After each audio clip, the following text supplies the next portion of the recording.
Welcome to the Bogosity podcast for the 4th of November 2013, the podcast that's easy as cake and a piece of pie.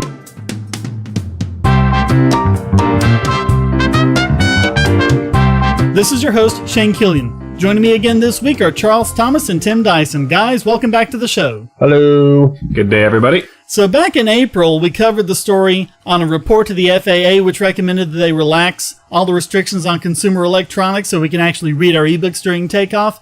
So now the FAA has done just that. Soon, depending on how quickly that particular airline implements the change, you'll be able to leave on your e-readers and laptops and other electronic devices. But sorry, cell phones still have to be in airplane mode. Well, it's progress. Yeah. But what was this whole policy based on? Like, did it ever actually happen? Did anyone ever have any evidence that it could happen? I think it's just kind of the fear of new technology, and people have always had kind of a fear of flying, and of course government caters to things like that, so the FAA, wants people to feel safe about flying, so I think that's what it was. It was just safety theater. Okay, we're going to prohibit you from using these mysterious electronic devices. Remember, these people believe that, cell phones and Wi-Fi give you cancer and stuff like that, so I think it was just them trying to coddle everyone and make them feel good about it. But, with all that stuff being said, I'm still afraid of flying. Even though I flied like a couple times, I still am terrified. So why is that? Well, let's see, it's flying. You're basically up in the air, and God forbid anything goes wrong, well, you're screwed. You're more likely to die on the way to the airport than you are in the plane. Yeah, but at least in cars, at least you have some type of control. Airplanes, well, the pilot is drunk or something and just says, screw it, let's go to Disneyland or something like that, and crashes to Mickey's head, then, well, you're screwed. I think that's a lot of it is. In your car, you have control. In an airplane, you've given up that control, and you don't really know what's going on. You don't see any of the instruments telling you, what. The pilot comes on and says, yes, we'll be going through a little bit of turbulence, but you don't really know what it is, how dangerous it is, how long it'll last, and that kind of thing. I've flown a few times. The funny thing is, my fears, the flying, not afraid of that. What I'm afraid of, I'm going to be late, something's going to go wrong, or some idiot staff is going to hold me up and cause me to be late for the flight. That's what I'm afraid of. Yeah, that happens. And the thing is, you still can't use your cell phones on the plane. Before I was reading, that doesn't sound like an FAA thing. It's the FCC that did that. It's the FCC that's banned the cell phone, so that has to be a separate thing done there. Well, the FCC has always made the right decisions, so yeah, no, they haven't. Yeah, because obviously in 2013, cellular communication is going to bring down an airplane. Wait a minute, who said that? Random Jonathan appears. Oh, Jonathan! Hey, John, what's up? It's Jonathan Lochet joining us all of a sudden. Yeah, through the magic of Wi-Fi. Hey, that stuff will give you cancer, Honestly, if a cell phone could bring in a plane, wouldn't it be more likely to take down your car or something like that? Hey, all those terrorist plots to take down planes by having them all use their cell phones at the same time? No, me neither. Yeah, they're in movies. Well, in the movies, one tiny little bullet hole in a plane will blow out the whole side and suck everyone out. So that's how much you should trust them. Yeah, Mythbusters did an automatic gun on a car engine, and even then they could barely get it to light up. Yeah. I mean, if cars worked the way they did in movies, where it, falls off the tiny cliff and explodes, I mean, what does that compare to like a head-on collision? Or even just a minor bump up? You expect cars to go kaboom during that. Who would ever drive one? Well, But I mean, this whole thing, basic physics tells us there's absolutely no danger from any kind of cell phone or Wi-Fi in a plane. The airplane instruments use frequencies right above the FM band from about 108 megahertz to 117.95 megahertz. No cell phone uses any frequency lower than 450 megahertz, and Wi-Fi is 2.4 gigahertz. So, I mean, there is just absolutely no physical way they could interfere. Well, hey, you gotta set these rules up because God forbid if something goes wrong and all this type of stuff, they get blamed or, they can't keep their cushy job. So they have to put something to appease the fearful masses, like myself. Yeah, it's an interesting difference. If in a free market security is aiming for a situation where they don't even have to do anything anymore. Well, government, they say we have to find something useful to do. They have to justify their existence. Hey, if I can use my cell phone during a flight, I'll be okay if the terrorists win. The terrorists won, but at least I can use my cell phone on a plane. But John, I'm glad you're here because a few weeks ago you told us about the whole Silk Road thing. You want to recap us on that? Oh, right. Well, basically the Silk Road, if you wanted sort of a tour website, that was basically black market dealt with a lot of, hey, if you need lots of cocaine or heroin in bulk, great place to go. Well, it wasn't just black market. It was anonymous. That was the point of it. And so there were legitimate things, there were black market things, there were all sorts of things. Right. And the main thing was the de facto currency that was used was Bitcoin. And the Fed seized that, about a couple of weeks ago. They basically, like I said, they wanted to get their hands on all the Bitcoins that were held by the Cite operators. Last I checked, they were trying to get the passcode for like a couple $1 million worth of Bitcoins. Well, actually, the story I have here has that the FBI have seized over 144,000 Bitcoins, and that's worth over $28 million. Now, we don't know exactly what they mean by seized. Does it just mean that they have access to the private keys to the Bitcoin wallets? Or do they actually transfer the money out of the wallets to their own address, or destroy the wallets, which destroys the Bitcoins or whatever? We don't actually know, but that's how much apparently has been seized. Knowing the FBI, somebody probably gave them a bunch of fake gold ones, and they think that's legit. No, I think they got the actual. So let's look at the principle of this. Okay, so the owner wasn't actually doing any of these illegal trades. Just some people were using his service too, right? But he was taking a cut of each one. He get like 9% or something like that as a finder's fee. Let's see. Politicians often do backroom deals with lobbyists, even though that's technically illegal. Bribing public officials is actually a very serious crime. So they're not bribes, they're campaign donations. Yeah, I think I showed you that Pearls Before Swine comic that addressed that one. Yeah. So let's see. Some people in the government are using the system to do illegal trades. So can we seize you guys' money now? Yeah. Yeah, I could have that. I mean, this seems just reeks like desperation. Like it seems that that they're trying to say only our currency, the dollar and everything else. Maybe I'm wrong, but it just seems to me they're trying to say, only our currency is a good thing. But meanwhile, like if say other countries start using say Bitcoin or actually using Bitcoins as digital currency, it might be like another thing that the dollar, might be going away soon. Or maybe I'm just crazy. Well, my question is, what are the FBI going to do with those Bitcoins? Because if they convert them to cash, even if it's just to dump them and get rid of them, a lot of people say, oh, they could dump them and they could, make the Bitcoin value crash. Well, maybe temporarily, but if they did anything like that, wouldn't it just mean that the U.S. government has now accepted the legitimacy of Bitcoin? If they're actually trading it in for U.S. dollars?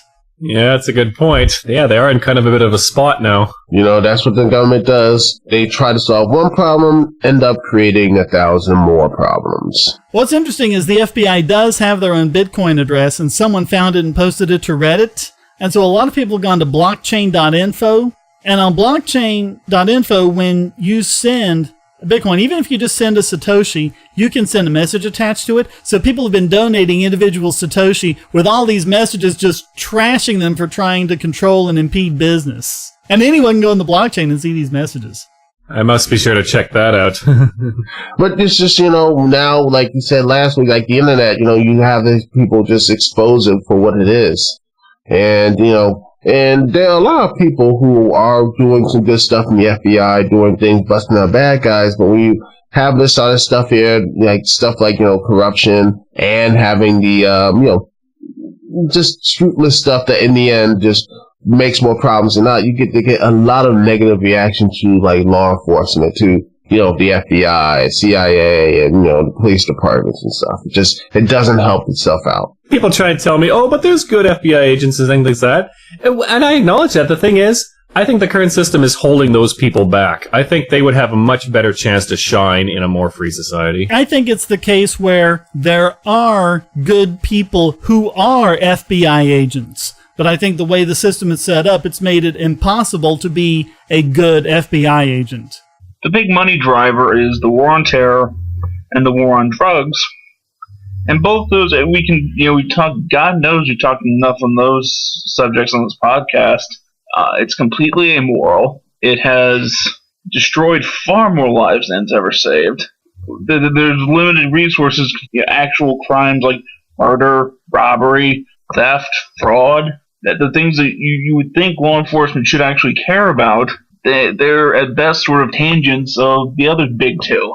Yeah, you ever hear that story of the fellow? He had his car stolen, but he called up Star, whatever the heck they're called, and had them track it. He told the police the exact location the car was at. He basically did all their investigative work for them, and they still wouldn't go get his car. It's like, what the heck are we paying you guys for? So he had to go get it himself. No, he's not allowed to do that. He's not allowed to go get his own car? Well, probably because the thieves have it, and who knows if they're armed or not. Well, that's true. Oh, and the fact would make the police look bad, so... Yeah, they'd probably bust him for stealing it if he tried to, knowing them. Yeah, stealing his own car. Possession of stolen property. Yes, because only in a truly warped society people will cheer for that. And sadly, we live in that society right now. You're listening to the Bogosity Podcast. You say you don't like Bitcoin? Why not? Oh, because it's not gold. No problem. Just go to coins.bogosity.tv and you'll be taken to Coinable, where you can buy gold or silver coins or bars with your Bitcoins, with literally up-to-the-minute spot pricing. Now there's no reason not to jump on the Bitcoin bandwagon. Whether you're a Bitcoin miner, service operator, Bitcoin business owner, or market speculator, you can get gold and silver from reputable dealers. And Coinable has Bitcoin liquidity for fast processing of your order. Coinable even utilizes a special shipping infrastructure to ensure that your investment arrives safely at your door. And you know what? By going to coins.bogosity.tv, you won't pay a penny more, a Satoshi more for your purchase. But you'll help this podcast. You can even sell your gold and silver for Bitcoin as well. Coinable is your Bitcoin to gold marketplace. So go to coins.bogosity.tv and start turning your Bitcoins into gold now. Welcome back to the Bogosity Podcast with Shane, John, Tim, and Charles. And yeah, I got a really nice package in the mail yesterday. I got a Pomp Suisse gold bar that I purchased from Coinable using Bitcoin by going to coins.bogosity.tv. Well, that's good. That's nice, man. Yeah, and it came insured, the way you get it is, it's sealed in this piece of plastic that's about the size of a credit card. And it's sealed in there, and all of the information from the appraiser is stamped on the outside, so in the future, if I want to go and trade it back, I don't have to get it appraised. I can just go ahead and get the full value for it without having to do the appraisal.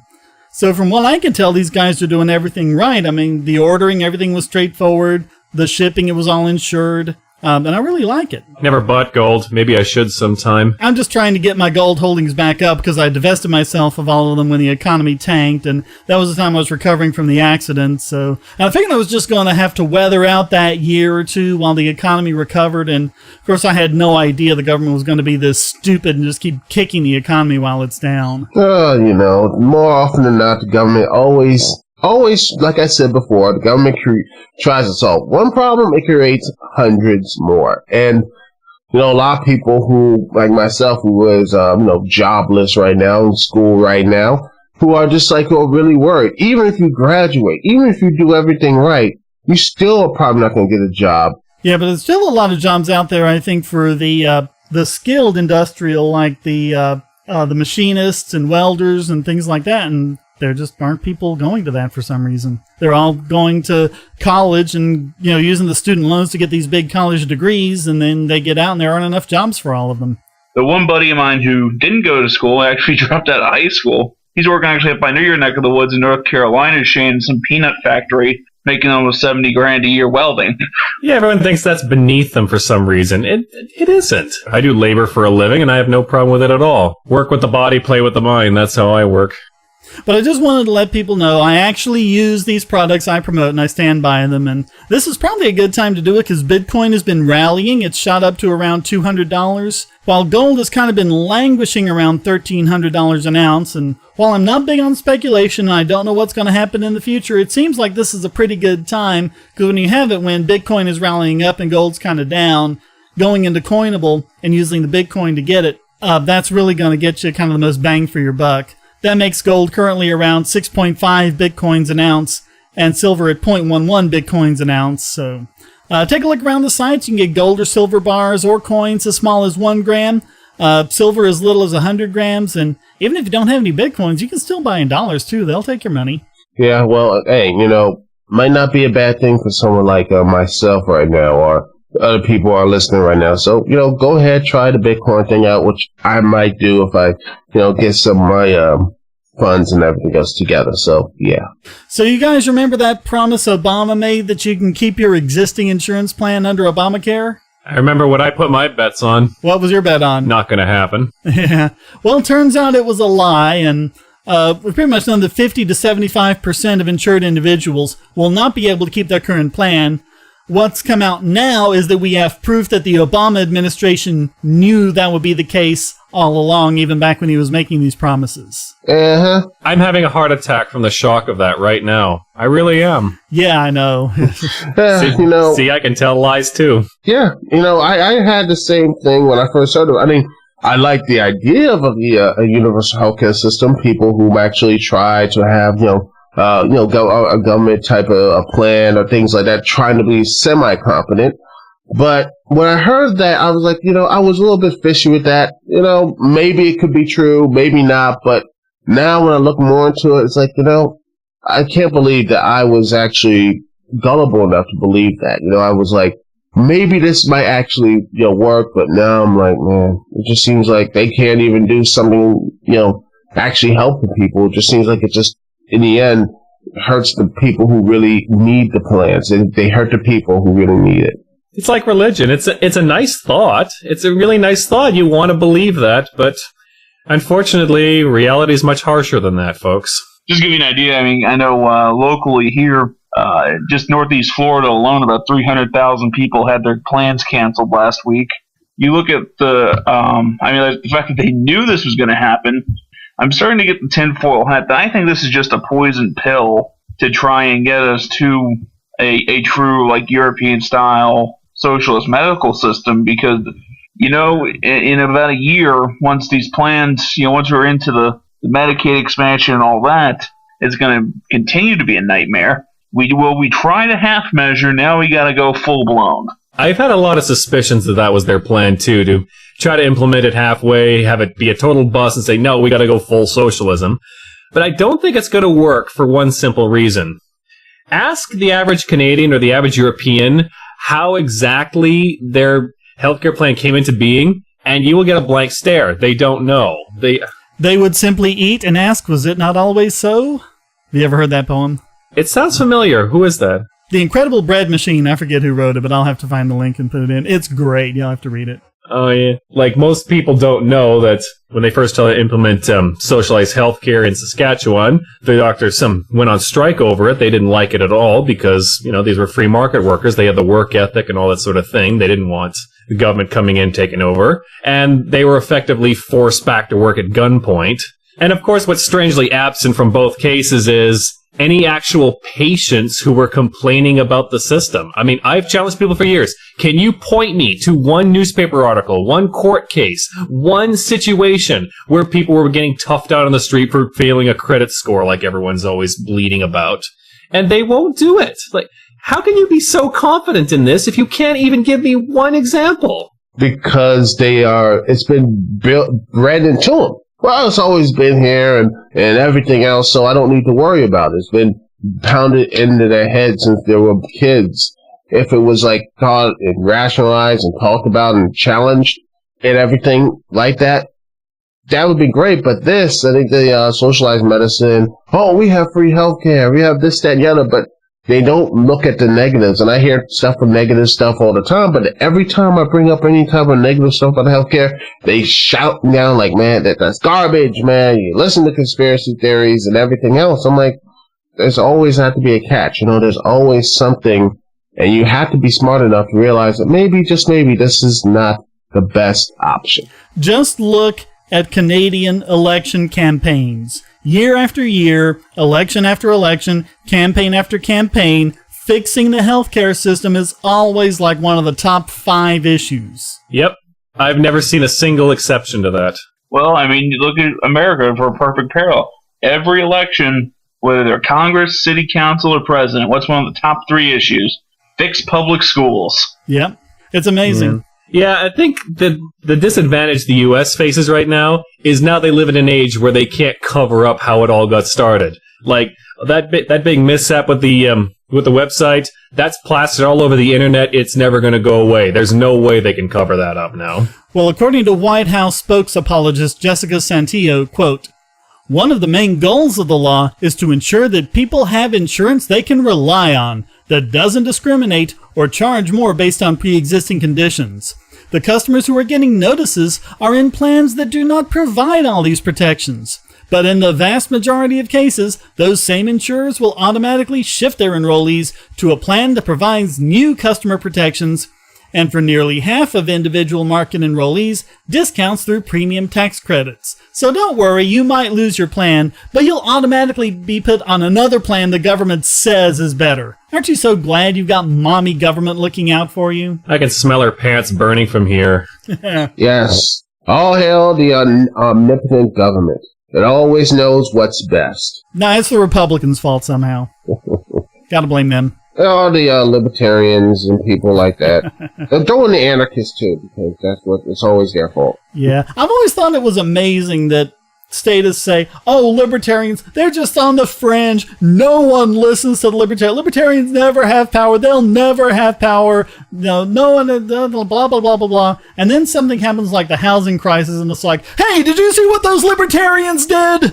Yeah, I've talked about that before. Like, if your system is so easily threatened by some fringe group, on what kind of grounds is it on anyway? It's like Christians who worry that atheists are going to wreck their party. It's like when they throw a big fit over the atheist billboards, like, how weak are your beliefs if the mere existence of someone who doesn't believe in them is enough to threaten them? Yeah, I mean, I'm a Christian. I'm hanging out with you guys. You're not threatening me. Hopefully. Not yet, but, the show is still young. And it's kind of like that one Simpsons episode where Principal Skinner's like, "Am I that out of touch? No, it's the children that are wrong." Yeah. Well, we've got more information from Glenn Greenwald of The Guardian about what the NSA has been up to. And, of course, the whole Edward Snowden NSA leak thing has really been international in scope, and we talked about Brazil before. Both Germany and France have come out very strongly against it. But here's the interesting thing. Back when it was just the NSA surveilling on their population, they didn't really say much. But when German Chancellor Angela Merkel, she was all blasé about the NSA spying on her citizens, but when it came out that she herself was targeted and they'd been snooping on her mobile phone for like a decade, ooh, we can't have that now, can we? So now they're jumping on the bandwagon. Are you seriously surprised, lady? Come on. Yes, it's only a problem when it affects the truly elite. When it affects the people who are doing their regular things, that's fine. They're like, yeah, go ahead, the pills, who cares? But when it affects them, the rulers, or people who are elected, or what have you, like, oh my God, this is crazy. It's dictatorships and everything else. It's hypocrisy right there. You should care about your people and everything else, not just you. It's just reach with selfishness. If you want to see what a law is really all about, don't look at who it affects. Look at the exceptions. Who's getting exempted from it? That'll give you a much better idea. Well, here's my question, okay? Who really is exempted from NSA spying? I would say I mean, really, at this point, I'd have to think somebody listening to them. If we literally have a data collection going on across the globe, 24/7, 365 for the last decade or more, how effective really has the NSA been? You know what I hope for? This is probably a fantasy, but I would love to see this start to happen. People starting spying on politicians and their backdoor deals and recording them and putting them online. I'd love to see that happen sometime. That's already happening with all these people who are videotaping the police when they're doing their stuff, and the police try to arrest them. And of course they can't because there's no law against it, but they can at least harass them for 48 hours or whatever. Yeah, I want to see it happen to the people at the top, the bigwigs. I would love someone to be a fly on the wall in some of these meetings Obama had with Shirley had with the insurance companies before all this healthcare nonsense. In fact, I think they're doing that like in Canada and such. Isn't that Canadian mayor who got involved in crack, cocaine, all that type of stuff and dealings? They find out what was going on, the pictures and people, video and everything else, people recording him and everything. I mean, it's already happening. Yeah, I heard about that. They'll bust them for stuff like that, but for doing backdoor deals with lobbyists, everyone still keeps hush-hush about that because nobody in Congress is in a position to lecture on that. Right. But then again, since I live around D.C. and former mayor, Marion Barry, did the same thing 2 decades ago. It just seems that, they will always seem to be like, well, they defend it. And the crazy thing is, about all the corruption and everything else, the people will still vote for them because, well, there's nothing else out there. In fact, you have to register as a Democrat just to vote in D.C. It's 3 electoral votes or what have you. It's meaningless, the presidential stuff, but it's so hard to actually get in, like third parties, like last week, what have you. You can't really get any type of true push for any type of change or what have you. And this is why you have third parties on the fringes because, God forbid, they may actually do some good, but in the end, they're not in the big market interest for these people, these lobbyists, these guys who are just paying these Democrats and Republicans, jerry-rigging elections just to get their guys in. And I'm ranting again, so. Yeah, it truly saddens me when people say, well, it's the best we have. Like, not as crappy as it could be is somehow good enough. So I say, no. For the amount of money these people are charging you, they damn well better be moving mountains and making the blind see. Nothing less than that. Exactly. Well, another thing Greenwald points out is how all these governments keep going, oh yeah, this is newsworthy and it's important that this information was exposed and what horrible violations they are and how great it is to finally know all of this. And yet they're not doing anything to oppose the U.S. government targeting Edward Snowden. I mean, why aren't they falling all over themselves to grant him asylum? Why is he having to hang out at the Moscow airport? Well, because they don't have the proof.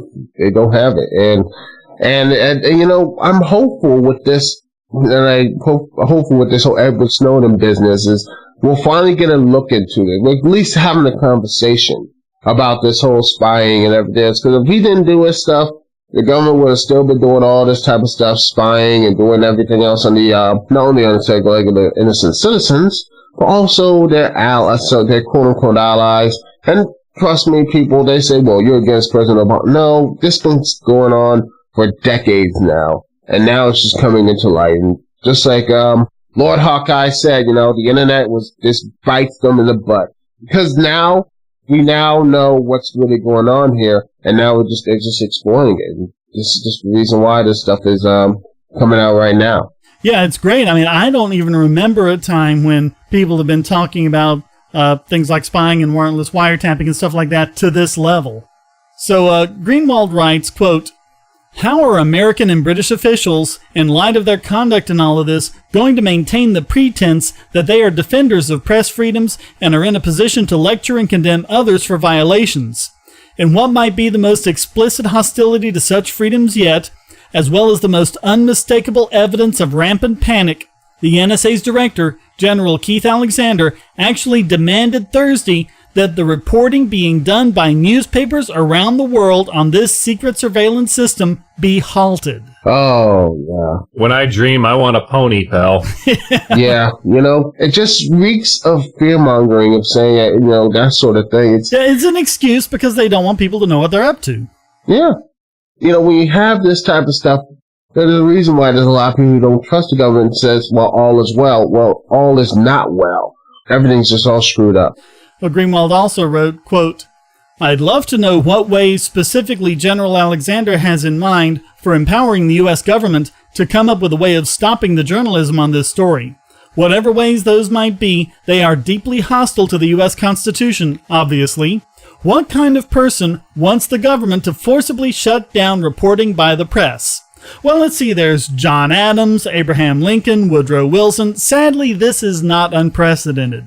But back in those days, the press had no real reason to fight. They had nothing to master the internet to come in and fight back. I mean, you can find meaningless stories about, say, professional wrestling, and you have big stories like this. It's just a huge waft of information. And they can try as they might. They can do everything they can do, shut people down. There are tons and tons of people out there ready to give out information. This was actually Greenwald's penultimate article in The Guardian, his very last one he posted Halloween morning, and that's where he talks about the people he's going to work with on building a news media organization. This is one that would make it easier for reporters like Greenwald and whistleblowers like Snowden and Manning to get the information out there. So really best of luck to them on doing that. Yeah, indeed. Keep it up, pal. Yeah, and boy, do we need it right now. The New York Times is reporting that the U.S. Justice Department is, for the first time, using information from warrantless wiretaps as evidence in court. You know, exactly like the Constitution says they can't do. Yeah, let's be honest. Police departments and everything else want just to get that arrest order. They say, well, see, we're doing our jobs, even though they're not really doing their jobs. They're like,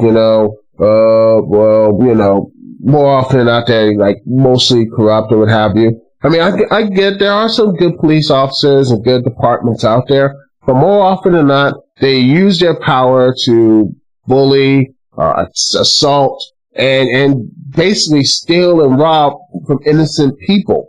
And now you have this warrant wiretappings just to get a guy who may or may not be guilty or what have you. It just doesn't add up. And people are like, well, maybe it's like those TV shows. No, people, it's not like Law and Order or all these guys. Or 24 or something like that. No, it's not. It's all just, I don't want to say propaganda. It's just, because I'm getting, I think it's all entertainment. I like most of those shows myself, but it's just like, it's fiction.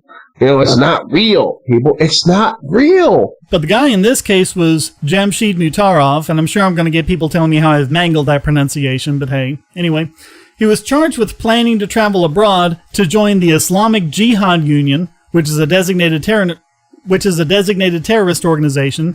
Mutarov has pled not guilty. Well, apparently most of the information against him was based on intercepted emails and phone calls obtained without warrants. I mean, you look at the amount of, I guess, the sheer amount of data collection and spying they've been doing. It's no surprise they like, oh, whoops, we didn't get a warrant for this.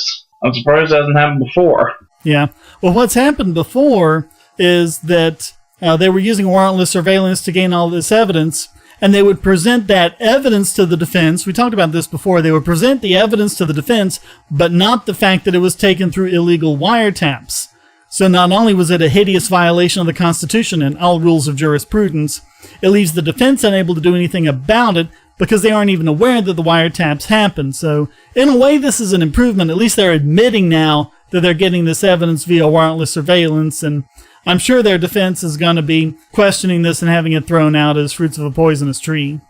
Yeah. I should be outraged by this. I should be outraged, but I really can't be. Because, be honest, this is even some of the worst stuff they've done in courts. Like, I've heard the stories of people being forced to plead guilty because they threaten them with some outlandish sentence if they try to take the trial going and all that sort of nonsense. Well, this is the problem. When you have this type of situation, and when you have all these warrants, why can't you just get a warrant?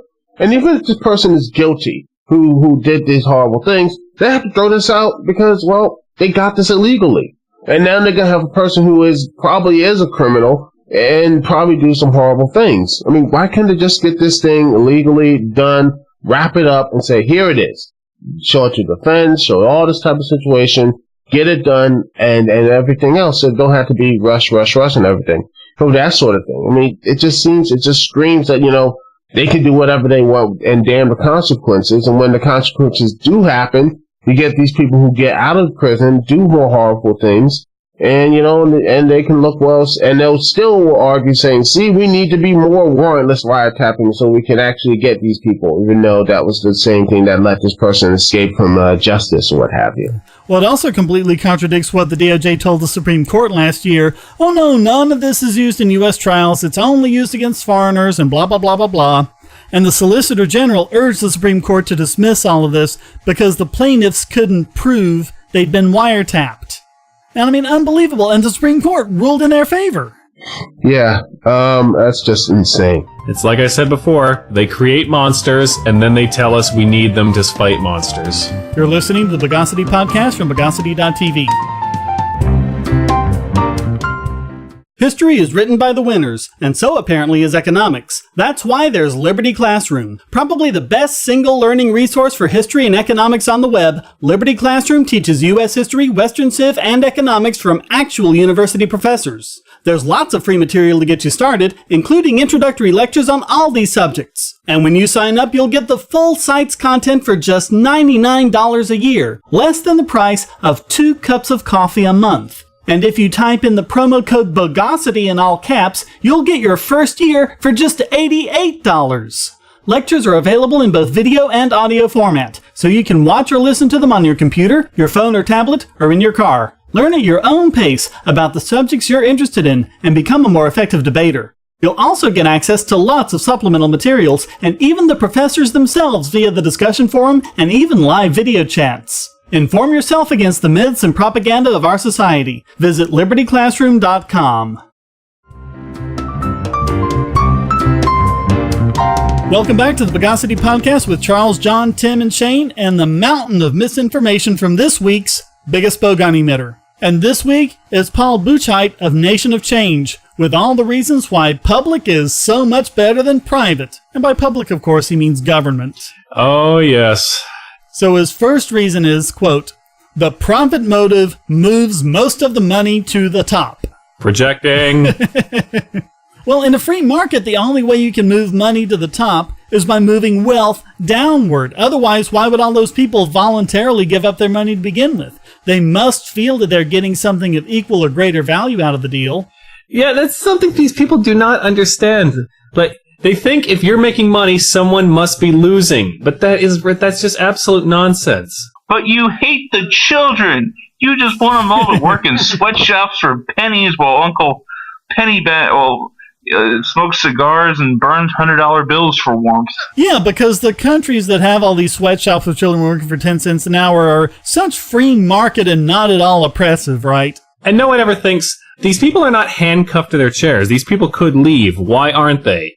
Because the other option is going out and working in a sweltering field for half the money. That's why. I don't know. In China, they might be handcuffed to their chairs, but... Yeah, there are places where that does go on. But... Now, if it is happening, then it just begs the question, okay, they have a government. Why isn't the government intervening? Government's the only reason slavery can keep going anyway. Otherwise, there's just too much of a profit motive in helping people escape. Yeah, I've told people that. They're having none of it. Because, well, how long was the free market planning on waiting before helping these people? The free market wasn't allowed to help them. That's what I just explained to you. They did help them. What do you think the Underground Railroad was? That was a free market enterprise. People don't see it that way because there wasn't, like, cash changing hands and profit being made. But if it wasn't free market, then what was it? People do things for reasons other than money. Profit isn't just about dollars. The problem is people think capitalism equals profit at all costs. No, it doesn't. Dictionary.com is right there, folks, and you go look at it. The definition doesn't even have the word profit in it. Well, listen to Buchheit's example. Quote, our private healthcare system is the most expensive in the developed world. Oh, you mean the same private healthcare system the government's been meddling in for over 40 years? The system that prohibits people from buying insurance across state lines, forcing them into HMO plans, making them cover things they don't want or need like chiropractic and acupuncture, on and on and on, with the federal government spending over half the healthcare dollars, and that was before Obamacare? Let's see. They have complete control over what you can get insurance from and where you can get it. They have complete control of the supply of doctors. They have complete control over what drugs are available, who can have them, and what you have to do to get them approved. Where's the freedom here? Where is it?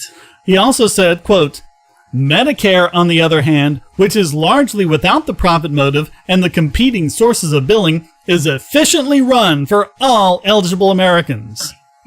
Really?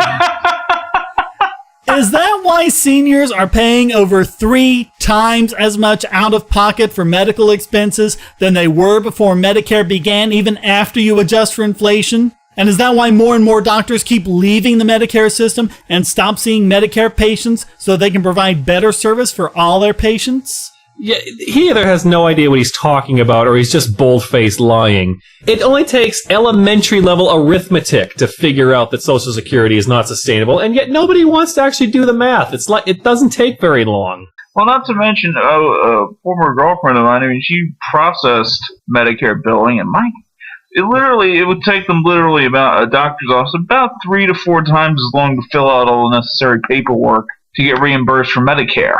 And everyone thinks that all that time doesn't count for anything. When they say time is money, they mean it. Oh, listen to this next bit. Quote, but the privatizers keep encroaching on the public sector. What? More projecting. Yeah.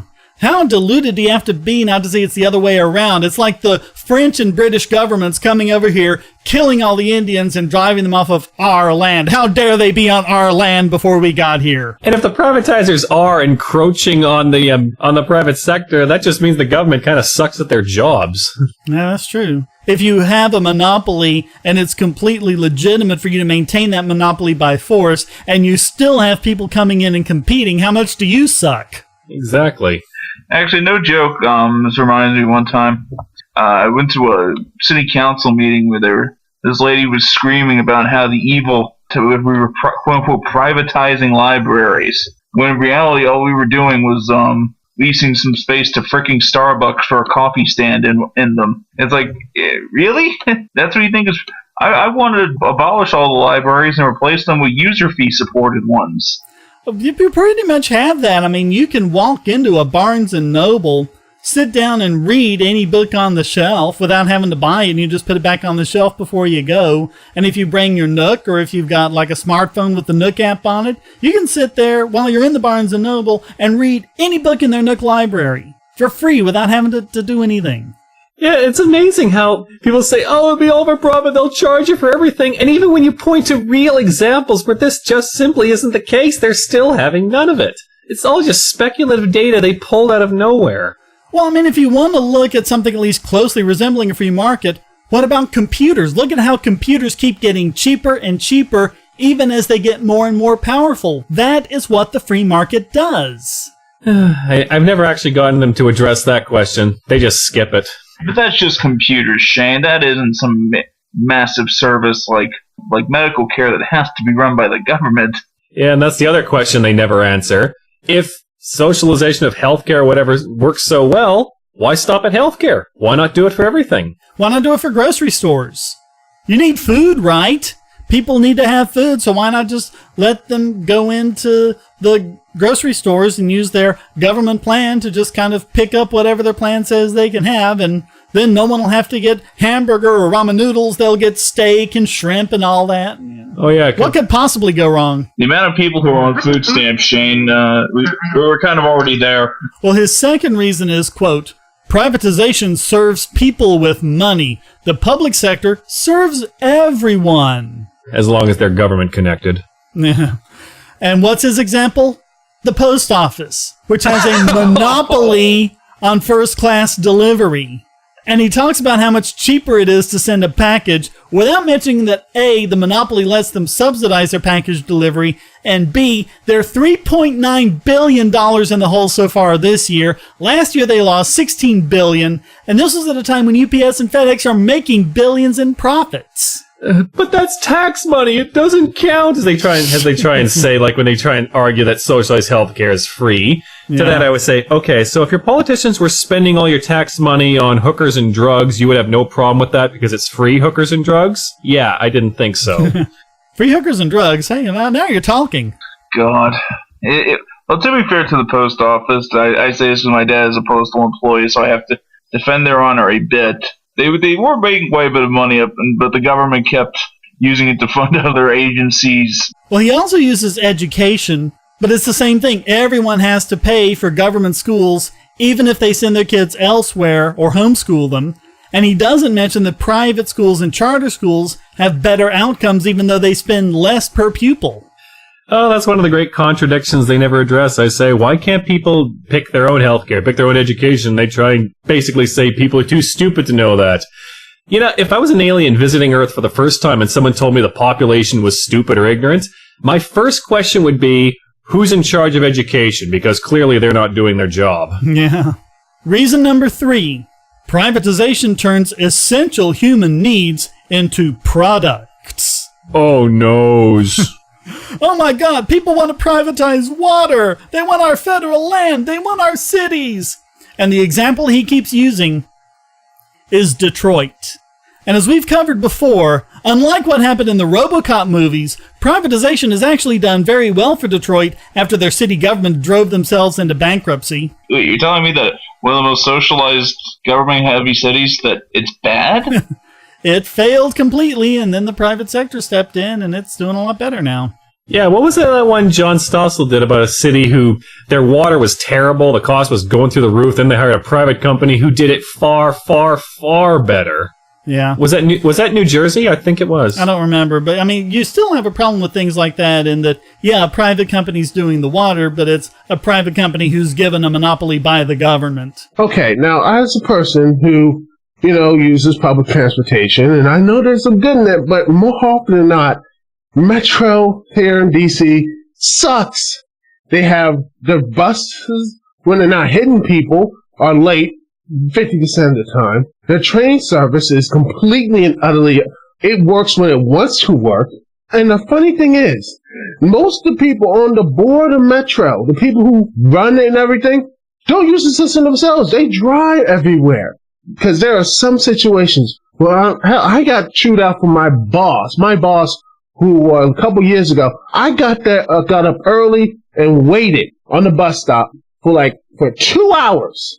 2 hours just to get the bus to get to the bus station and everything else. I got late and the boss chewed me out for being late. I'm like, no, I got late because of the stupid Metro and everything else. It just drives you to the point that, you know what, I had to either take a cab, which costs a lot of money, or just get a car yourself. So honestly, as good as the public transportation is, you don't depend on it. It will burn you badly. But you don't understand. Your anecdotes don't count. Only the pro-status anecdotes count. It just seems like they're just trying so hard to feel better about themselves. Like, please like us, even though our product is crap, but please like us. It's downright pathetic. The thing is, if privatization turns essential human needs into products, public sector turns humans into political pawns. Like, how many times have you seen governments hide behind the children, the elderly, and everyone else whenever someone calls them out for their immoralities? Well, you don't want these people to suffer, do you? Effectively holding people as hostages to secure their own power. I mean, that's just absolutely beyond despicable, and you'll never see that from a private company. But I mean, I think his last one is the most telling. He says, they want our bodies. Wait a minute, is he saying government owns our bodies? Oh, bad one. But the example here he's using is private companies owning patents on naturally occurring genomes. All right, first of all, who gives them the patents? Second of all, the Supreme Court already said that those patents aren't valid.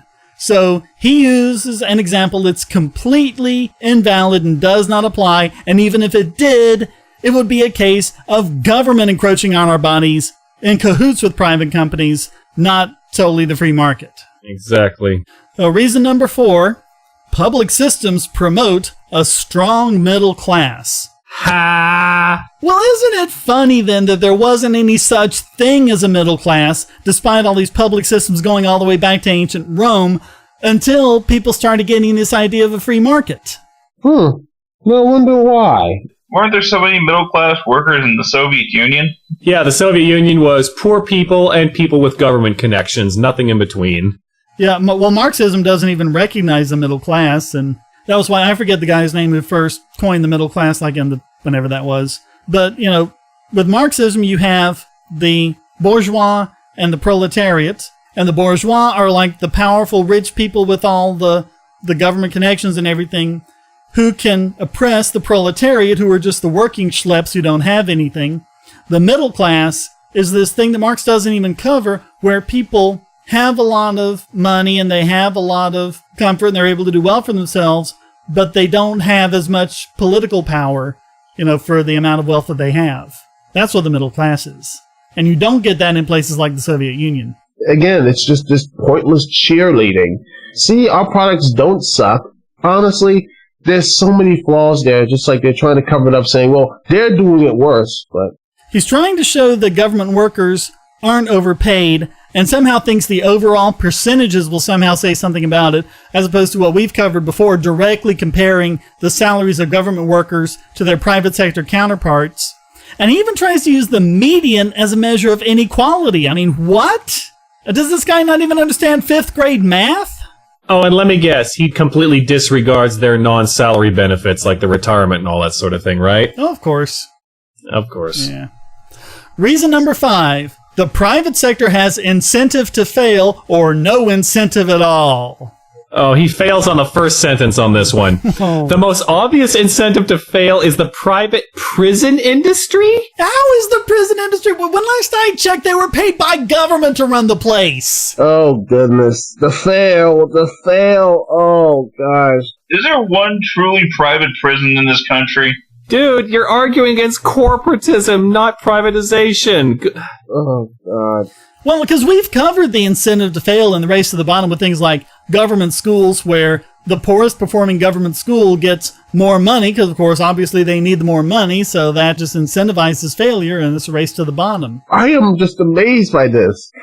Just the most obvious is the private prison. No. They're working hand in hand with the government. I mean, not to mention the war on drugs, the war on prostitution, all this other stuff. This guy does not even have any sense. Well, he also compares it to infrastructure from, quote, monopolistic industries. But who was it that granted all these power companies and everyone else monopolies in the first place? Yeah, I did a big quick video showing how utterly absurd this is. I mean, people think corporatism is a free market thing. Okay, people. Free market is when the government does not intervene in your trading and affairs. Corporatization is when the government grants special privileges to certain firms, which is in complete violation of free market principles. So when you argue that we need government to combat corporatization, you're arguing lack of intervention leads to government intervention, so we need government intervention to fix it. That makes no sense. Yeah. I'm thinking of the new rule on the internet. Unless you've ever taken at least one course in economics, don't open your mouth. I haven't. I've just read lots of articles to feed my curiosity, and even I know more than most of these so-called educated people. Well, just think it through and you can, take care of most of it. But I mean, he also laughably blames the free market for world poverty, and he quotes the World Hunger Education Service as saying, quote, harmful economic systems are the principal cause of poverty and hunger. But why are those economic systems harmful? Because they're oppressive governments. In fact, didn't there was a Learn Liberty video recently came out saying how the free markets and everything else, that people have been moving up from poverty and food, people are getting more fed. It's just that people are just not looking at this correctly. That, or we look at free market solutions like golden rice, which could feed millions of people. But they're like, ew, genetically modified foods, evil. It could have fed, God knows how many people it could have fed and saved millions from starvation. But instead, the government shut it down. Yeah. Well, we covered on this podcast the UN study that they tried to bury, showing that the market-based economies eliminate poverty much more effectively than those with foreign aid. Yeah. Yeah, the welfare state, their idea of a success story is the poor aren't getting any poorer. Like, that's the best thing they can possibly point to. Can anyone point to a welfare state where poor people were actually climbing out of poverty? Like, the end goal should be the welfare state being redundant and no longer needed, because the only poor people are people who choose to be poor. Yeah. This is just amazing to me that someone can be this, someone can write this down and be completely serious about this. It's just like, privateers are evil and all this type of stuff. At the same time, fear-mongering that, fear-mongering, saying that only the state and everything else is all perfect, even though we can just sit there and talk about the flaws and what have you. And it just seems like when you look at this stuff, trust me, I think there are some good ideas for public, uses and such, that sort of thing. But to think that the private uses and everything else is evil or not really doing everything, it doesn't help the argument. It doesn't help the situation or what have you. If you want to do something really good for the public good and save, anything else, why not say, you know what, maybe we should try some more things that the private sector does, or maybe look at what that sort of thing, trying to help more people instead of trying to tear the private sector down to build your imperfective public sector stuff, which is just, I'm sorry. It's just, and the sad part is people believe this stuff. It's like, they tweet it, they say, yeah, public is always awesome, but it's not. It's really not. And finally, number 6, with public systems, we don't have to listen to individual initiative rantings. I don't even know what that means. He'll explain. Well, he gives an example. CEOs use the roads. Well, whoop-de-doo, and they don't pay gas taxes? I mean, I don't even understand what this is supposed to mean other than the fact that he doesn't understand the crowding out effect. But Shane, the roads! Government claims monopolies and uses force to do all of these things and crowds out the private sector from doing it, and then CEOs and other people use the roads and all that. I mean, I don't get what this is supposed to mean. Well, the first paragraph I find very telling, where he says, back in the Reagan years, a stunning claim was made by Margaret Thatcher. There is no such thing as society. There are individual men and women. There are families. More recently, Paul Ryan complained that government support drains individual initiative and personal responsibility. That's easy to say for people with good jobs. The underlying premise here is that people like him believe that there's some people who just have money. It just happens. It's a 5-year-old's understanding of economics. Do you think your parents just have money? If you ask them where it comes from, they'll say, oh, mommy works, daddy works, but they don't really get it. Yeah, well, it's also a complete genetic fallacy. Well, he concludes, quote, public beats private in almost every way. Only the hype of the free market media. What free market media? The only free market media I see is from people like Julian Assange. Jeez Louise. This is just fail, people. You need to have a preface before getting into this story. You have to make sure that people do not facepalm or have any sharp objects nearby, because this is just, oh goodness, I'm about to... Yeah, new rule. If you're going to bash free market, you are required to, at the very start, define the term in no uncertain words. Otherwise, shut up. I don't want to hear it. Because you're just going to say, whatever's bad, I get to call it free market. I get to change the definition however I want to. It's just ridiculous. But he continues, quote, it keeps much of America believing that winner take all is preferable to working together as a community. Well, wait a minute. I thought it was our electoral system that was winner take all, and it was the free market that was working together as a community. Well, workers unite. All you have to lose is your dignity and self-respect. Yeah.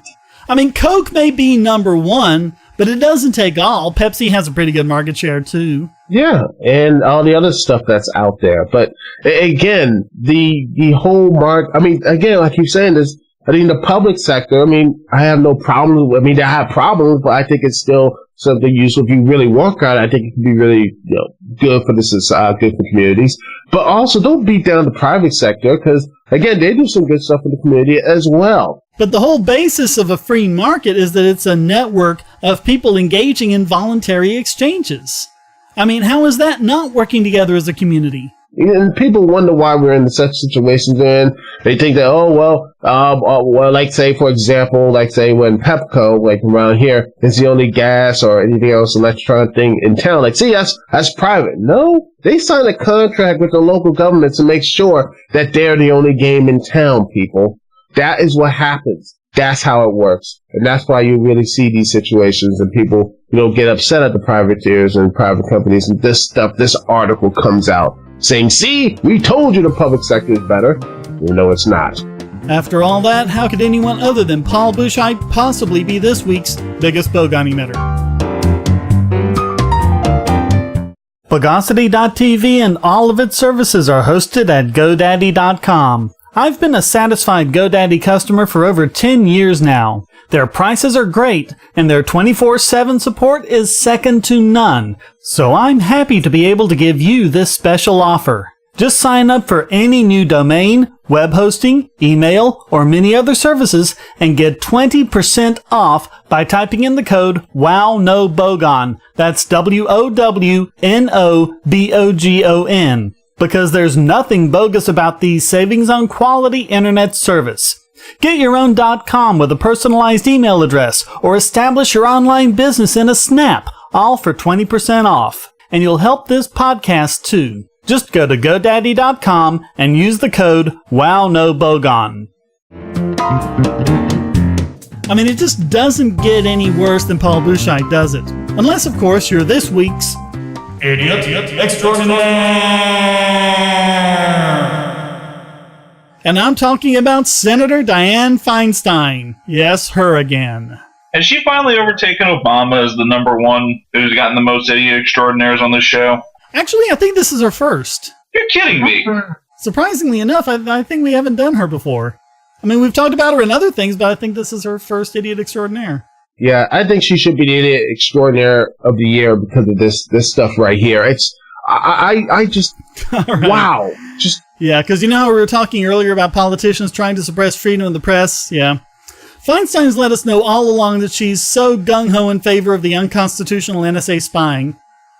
Now she's published an op-ed in the Wall Street Journal saying that if we'd had the NSA surveillance before the 9/11 attacks, they could have been prevented. Quote, "We would have detected the impending attack that killed 3,000 Americans." You did depict it. You just wouldn't get off your asses soon enough to actually act. Yeah, they actually had all the information they needed to put it together, and they didn't. Oh, but the solution is to do more of what failed before. That's what government does, man. Again, people, we need to remind you that this does not mean they were a part of the whole situation. They were just incompetent, and that's what happened. And they also blindsided the 9/11 Commission when they tried to figure out how did this happen? Who dropped the ball? And who was incompetent and how did all this happen? And they just got stonewalled from every single direction doing it. And, you know, when they do things, when they are wrong and when they make a mistake, people suffer and people die. And no one, when that stuff happens, they know what they do not step up and say, okay, it's my fault, because no, they might lose their cushy job. No, they should step up and say, yeah, I was wrong. When I make mistakes, at the end of the day, it's on me. And I guarantee y'all who listen or everything else, that's the same philosophy most people have.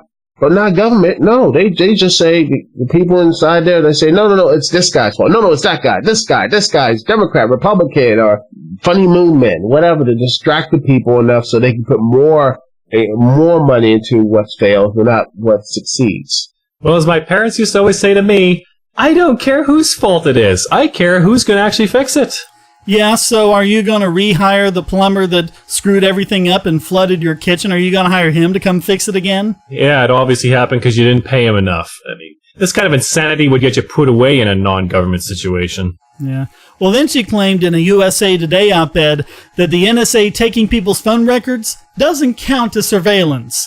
So that's our free market press in action, I guess. So this is like claiming that me just swiping a 50 out of your wallet, that's not stealing. You didn't need that. It's meta money. You know, it's just like this, man, that people have a lot of distrust in the government right now. It's because of stuff like this. She's in a position to actually act on this stuff. To actually incriminate people who are just, even people like myself, or you guys, or anyone else who talk about this, just for the NSA spying in courts about this type of stuff. It's like, you know, where is going to be the counter arguments and such? We need that, because if we don't, you know, we're just on a fast track to a huge fascist society. And trust me, you know, we're on our way right now to it. I don't want to be on the fast track to it. Simple test. Would a private citizen be arrested for doing it himself? If so, then yeah, it's surveillance. Well, she also claimed that the NSA was, quote, effective in helping to prevent terrorist plots against the U.S. and our allies. Okay, name one. Oh, man. It's just, I mean, again, I have no problem if the NSA did this stuff legally and said, okay, here it is. Here's the information. This person's doing some bad stuff.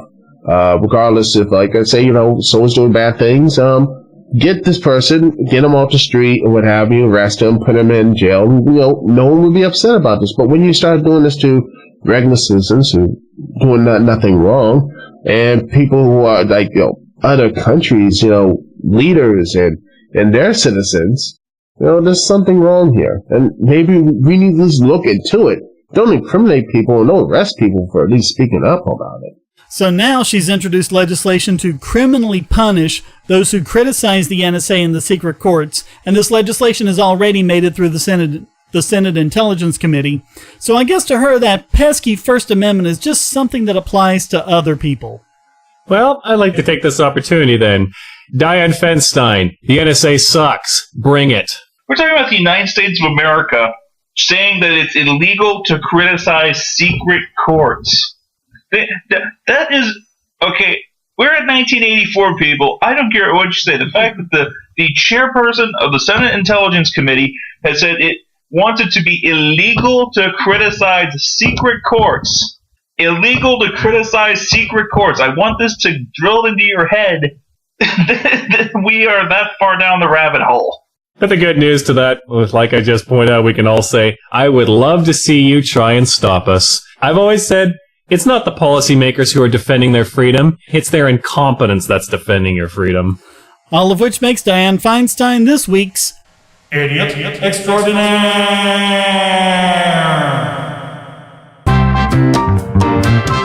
Well, that wraps up this Betcha Can't Eat Just One edition of the Bogosity podcast. Please visit the forums at Bogosity.TV, where you can read the show notes and join the discussion on these and other subjects.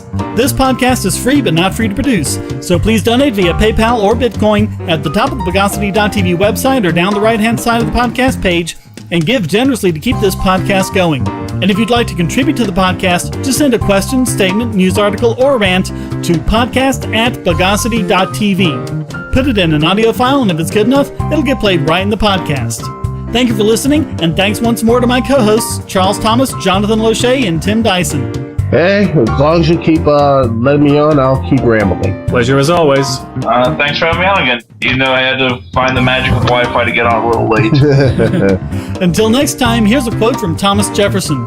No experiment can be more interesting than what we are now trying, and which we trust will end in establishing the fact that man may be governed by reason and truth. Our first object should therefore be to leave open to him all the avenues to truth. The most effectual hitherto found is the freedom of the press. It is therefore the first shut up by those who fear the investigation of their actions. The Bogosity podcast is licensed under Creative Commons Attribution Non-Commercial No Derivatives 3.0 imported license.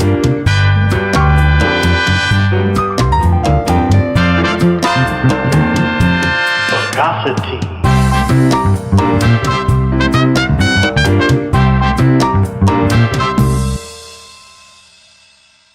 Christmas time is coming, and the most classic of Christmas stories is A Christmas Carol. But how much do you know about the original Charles Dickens novella? Have you dismissed it as a children's book with one-dimensional characters amounting to nothing but platitudes and cliches? Maybe your appreciation of the book was even muted by those dry, boring, annotated books they made you read in school. My book, the sarcastically annotated A Christmas Carol by Charles Dickens, uses both facts and humor to present the book in a way you probably haven't seen it before. Giving praise when deserved and beratement when warranted, this book is put in the perspective of its time and shows a dimensional, multi-layered Ebenezer Scrooge from start to finish. Skepticism, history, and even economics are employed to show the book in relation to today in an easily accessible format. Appreciate the Christmas of your youth all over again. Get the sarcastically annotated A Christmas Carol by Charles Dickens, available at Amazon and on PDF as well. Well, I have to go. I have to wait for my 5-hour bus. Okay. Have fun. Hope it's not raining. Looks like it's about to. Oh.